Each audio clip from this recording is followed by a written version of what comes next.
पश्चिमी अर्थव्यवस्थाएं ढह रही हैं क्योंकि 10 अफ्रीकी देशों ने कच्चे निर्यात पर रोक लगा दी है। 0 से 16 सेकंड। जैसे ही अमेरिका ने 36 और देशों पर यात्रा प्रतिबंध बढ़ाने पर विचार किया, नाइजीरिया ने कड़ी चेतावनी जारी की। नाइजीरिया ने कहा कि अमेरिका को पलटवार का सामना करना पड़ सकता है और पश्चिम अफ्रीका में रणनीतिक खनिजों तक पहुंच खोनी पड़ सकती है। उसने अफ्रीकियों का अपमान भी किया। 16 से 42 सेकंड। उसने कहा, हमें कभी धन्यवाद नहीं दिया गया। कोई बड़ी बात नहीं, समय आने पर सब समझेंगे। उसने अकृतज्ञता की बात की। अकृतज्ञता, मैं इसे अच्छे से जानता हूं। यह इंसानों की एक ऐसी बीमारी है जो संक्रामक नहीं होती। वह इंसान है। हमारी अकृतज्ञता उसे नहीं लग सकती। यही नजरिया है जिससे यह आदमी अफ्रीका और अफ्रीकियों को देखता है। उसकी नज़र में, अगर वह नास्तिक नहीं है और प्रार्थना करता है, तो हर सुबह उठकर जब वह प्रार्थना करे तो अफ्रीकियों के लिए भी प्रार्थना करे।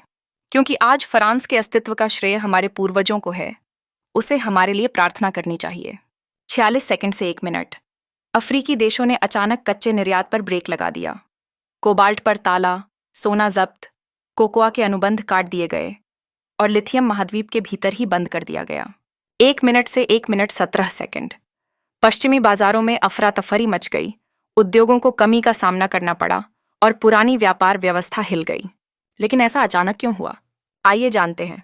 1 मिनट 17 सेकंड से 1 मिनट 41 सेकंड। वर्ष 2025 को याद किया जाएगा उस पल के रूप में जब अफ्रीका ने फुसफुसाना छोड़कर गरजना शुरू किया वैश्विक वस्तु बाजार में। अब तक कच्चे माल पर ज्यादातर प्रतिबंध टुकड़ों में लगे थे। कहीं लिथियम पर रोक, कहीं सोने पर नियम। लेकिन इस साल वे सभी अलग अलग धागे एक पैटर्न में जुड़ गए। संप्रभुता जताने का समन्वित प्रयास। 1 मिनट 41 सेकंड से 2 मिनट। कई अफ्रीकी सरकारों ने लगभग एक साथ कदम उठाए कच्चे निर्यात पर काबू कसने के लिए। यह अचानक नहीं हुआ। महीनों से बढ़ते तनाव, आर्थिक दबाव और राजनीतिक रणनीतियों के बाद ये कदम उठाए गए। 2 मिनट से 2 मिनट 23 सेकंड। जैसा कि कार्नेगी एंडोमेंट ने लिखा था, अफ्रीका से आने वाले 65% आयात कच्चा माल और ऊर्जा थे। यह आंकड़ा वर्ष 2021 का था। लेकिन चिंगारी फूटी कांगो लोकतांत्रिक गणराज्य से, यानी कोबाल्ट के राजा से। 2 मिनट 23 सेकंड से 2 मिनट 29 सेकंड। फरवरी 2025 में किंशासा ने 4 महीने के लिए कोबाल्ट निर्यात निलंबित कर दिया, यह कहते हुए कि बाजार में अधिक आपूर्ति के कारण दाम गिर रहे हैं। 2 मिनट 29 सेकंड से 2 मिनट 36 सेकंड। यह सिर्फ दाम स्थिर करने की कोशिश नहीं थी, बल्कि ताकत दिखाने का संकेत था। कोबाल्ट इलेक्ट्रिक वाहन बैटरियों के लिए अपरिहार्य है और दुनिया के 70% से अधिक भंडार डीआरसी के पास हैं। 2 मिनट 36 सेकंड से 2 मिनट 52 सेकंड। जब यह निलंबन सितंबर तक बढ़ाया गया तो ग्लेनकोर जैसी खनन कंपनियां असमंजस में रह गईं और यूरोप तथा एशिया में बैटरी बनाने वाली फैक्ट्रियां अपनी आपूर्ति श्रृंखला समायोजित करने में जुट गईं। 2 मिनट 52 सेकंड से 3 मिनट। इस कदम ने संकेत दिया कि अफ्रीका अब उन बाजार शक्तियों को अपनी किस्मत तय करने नहीं देगा जिन्हें विदेशी खरीदार नियंत्रित करते हैं। 3 मिनट से 3 मिनट 18 सेकंड। जिम्बाब्वे ने दुनिया को अपने सख्त रुख की याद दिलाई।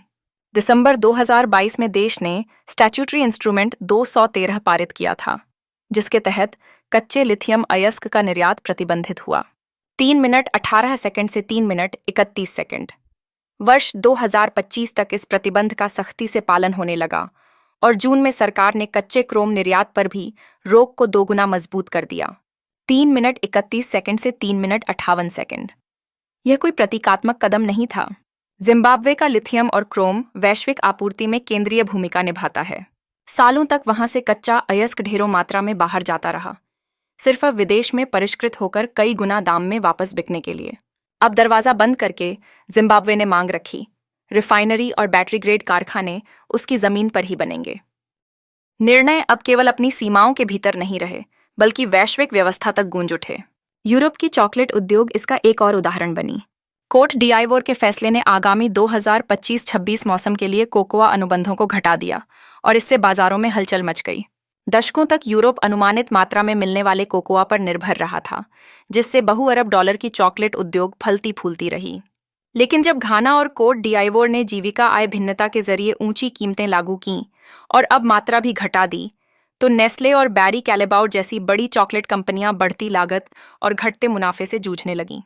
जूझने का था से यूरोपीय मीडिया में चॉकलेट की संभावित कमी की खबरें फैलने लगीं। ऐसा नहीं था कि कोकोआ के पेड़ गायब हो गए, बल्कि अफ्रीकी उत्पादक अधिक उचित लाभांश की मांग कर रहे थे। सोने के क्षेत्र में पश्चिमी व्यापारियों को अलग तरह की चुनौती का सामना करना पड़ा। बुर्किना फासो ने जून 2025 में 5 सोने की खदानों का राष्ट्रीयकरण कर दिया। इससे निर्यात तुरंत नहीं रुका, लेकिन स्वामित्व और लाभ का प्रवाह बदल गया। विदेशी कंपनियां, जिन्होंने लंबे समय तक देश की सोना उद्योग पर दबदबा बनाए रखा था, अचानक बाहर हो गईं। स्विट्जरलैंड और ब्रिटेन के सोना व्यापारियों के लिए यह सवाल खड़ा हुआ कि क्या भविष्य में बुर्किना फासो से आने वाली खेपों पर सरकार और सख्त शर्तें लगाएगी या शायद मात्रा ही घटा देगी। एक ऐसा उद्योग जो पूर्वानुमान पर निर्भर करता है, उसके लिए यह अनिश्चितता नया सामान्य बन गई। ऊर्जा बाजार भी हिल गए। नामीबिया ने अप्रसंस्कृत लिथियम, कोबाल्ट और दुर्लभ धातुओं के निर्यात पर प्रतिबंध लगा दिया। इससे यूरोप की नवीकरणीय ऊर्जा और बैटरी परियोजनाओं की योजनाएं नई मुश्किलों में पड़ गईं। यूरोपीय संघ के 2023 के महत्वपूर्ण कच्चा माल अधिनियम ने भरोसेमंद साझेदारों से स्थिर आपूर्ति सुनिश्चित करने पर जोर दिया था। लेकिन 2025 तक नामीबिया की नीतियों ने दिखा दिया कि अफ्रीका केवल आपूर्तिकर्ता नहीं, बल्कि वार्ताकार भी है। पश्चिमी नीति निर्माताओं को एहसास हुआ कि मित्र निर्भर रणनीतियां तब काम नहीं करतीं जब मित्र घरेलू प्रसंस्करण की शर्त रखते हैं। दशकों तक अफ्रीकी आपूर्ति श्रृंखला को हल्के में लिया गया था, एक स्थिर धारा जिसमें कोकोआ, सोना, कोबाल्ट और तेल अनुमानित कीमतों पर पहुंचते थे। अब वे धारणाएं ढह चुकी हैं। लंदन के विश्लेषकों ने नए माहौल को रणनीतिक कमजोरी बताया है, जहां अफ्रीका की नीतियां सीधे महंगाई, वस्तु कीमतों और उपभोक्ता उत्पादों पर असर डाल सकती हैं। पश्चिम के लिए यह नई असुरक्षा अपरिचित है, जिसने लंबे समय तक व्यापार शर्तें तय करने में बढ़त रखी। अब उद्योग विकल्प खोजने में जुट गए हैं। कुछ लैटिन अमेरिका या एशिया में नए आपूर्तिकर्ता ढूंढ रहे हैं, तो कुछ सीधे अफ्रीका में प्रसंस्करण संयंत्र लगाने पर विचार कर रहे हैं। सरकारें भी सब्सिडी और भंडारण की रणनीति पर चर्चा कर रही हैं, लेकिन यह सब त्वरित हल नहीं है। नई आपूर्ति श्रृंखलाएं बनाने में वर्षों लगते हैं, जबकि अफ्रीका की ताकत तत्काल है। यही अफ्रीकी नेताओं का उद्देश्य भी था, पश्चिम को उसकी निर्भरता का एहसास कराना। अब सवाल यह है कि अफ्रीका खुद पुराने तंत्र की जगह क्या नया खड़ा करना चाहता है। क्या यह निर्यात प्रतिबंध और राष्ट्रीयकरण केवल रक्षात्मक कदम हैं, या महाद्वीप के औद्योगिकीकरण और स्वतंत्रता की नींव है? अफ्रीका केवल पश्चिम को चुनौती देने के लिए दरवाजा बंद नहीं कर रहा, इसका उद्देश्य नया रास्ता खोलना है, औद्योगिकीकरण, रोजगार सृजन और आर्थिक स्वतंत्रता की ओर। सालों से महाद्वीप के नीति निर्माता गड्ढे से कारखाने तक पहुंचने की जरूरत की बात करते आए हैं। अब 2025 में यह नारा हकीकत बनने लगा है। जिम्बाब्वे में लिथियम निर्यात प्रतिबंध के बाद सरकार ने चीनी और भारतीय समर्थित प्रसंस्करण संयंत्रों को लाइसेंस देना तेज कर दिया। सरकार ने साफ कर दिया कि विदेशी निवेशक केवल खनन कर नहीं जा सकते, उन्हें देश के भीतर कारखाने और प्रसंस्करण केंद्र भी बनाने होंगे। मध्य 2025 तक कई लिथियम रिफाइनरी निर्माणाधीन थीं, जो हजारों स्थानीय नौकरियों का वादा करती हैं।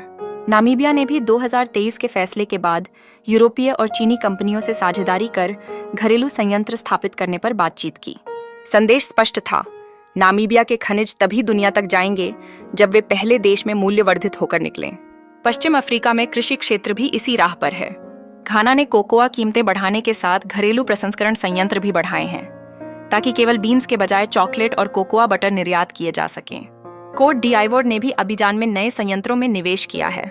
इस बदलाव से दोनों देश वैश्विक कोकोआ बाजार में अपनी स्थिति दोबारा लिख रहे हैं। बुर्किना फासो के लिए सोना खदानों का राष्ट्रीयकरण केवल नियंत्रण नहीं, बल्कि घरेलू परिष्करण उद्योग की नींव भी है। सरकारी अधिकारियों ने सोना रिफाइनरी स्थापित करने की योजना का संकेत दिया है, जिससे देश कच्चे सोने को प्रमाणित बुलियन में बदल सकेगा। बोत्सवाना ने डी बियर्स के साथ समझौते में अधिक घरेलू हीरा छंटाई और कटाई हासिल की है। यह देश केवल कच्चे पत्थर बेचने के बजाय हीरों पर आधारित विविध अर्थव्यवस्था बनाने की दिशा में बढ़ रहा है। संदेश साफ है, अफ्रीका अब दुनिया का गोदाम नहीं, बल्कि कार्यशाला बनना चाहता है। यहाँ कच्चे संसाधन उच्च मूल्य वाले उत्पादों में बदलकर निर्यात होंगे। इससे न केवल अधिक राजस्व मिलेगा, बल्कि करोड़ों युवाओं को रोजगार भी मिलेगा। क्या आपको लगता है कि अफ्रीका वास्तव में इन साहसिक निर्यात प्रतिबंधों को लागू कर पाएगा? क्या पश्चिमी अर्थव्यवस्थाएं ढल पाएंगी या और कड़ा विरोध करेंगी? अधिक ऐसे ही वीडियो देखने के लिए हमारे चैनल तंजारुल 07 को सब्सक्राइब करें और घंटी का निशान दबाएं। हमने यह तय किया है कि अब हम आपको वो वीडियो दिखाएंगे जिन पर कोई बात नहीं करता। काला संस्कृति, सभ्यता, इतिहास और प्रमाण कि अफ्रीकी कितने गौरवशाली रहे हैं। देखने के लिए धन्यवाद। अगली वीडियो तक जुड़े रहिए।